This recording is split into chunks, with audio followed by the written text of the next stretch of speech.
সকল মানুষের জীবিকা, খাদ্য ও পুষ্টি নিরাপত্তায় খাদ্য অধিকার আইন প্রণয়ন করো। এই প্রতিপাদ্যকে সামনে রেখে খাগড়াছড়ির গুইমারা উপজেলায় বিশ্ব খাদ্য দিবস উদযাপিত হয়েছে।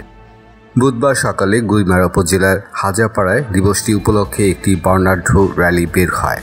র্যালি শেষে আলো উন্নয়ন সংস্থার নির্বাহী পরিচালক অরুণকান্তি চাকমার সভাপতিত্বে আলোচনা সভা অনুষ্ঠিত হয়।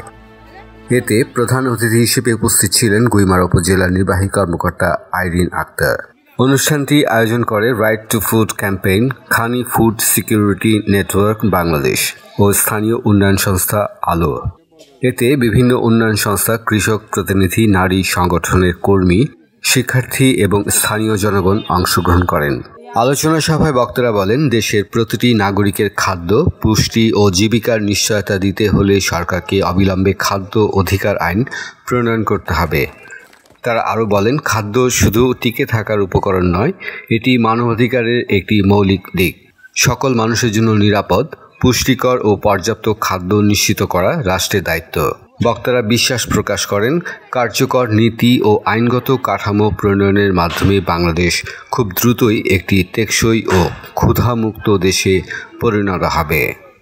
মাসুদুল হক, কালচক্র 24।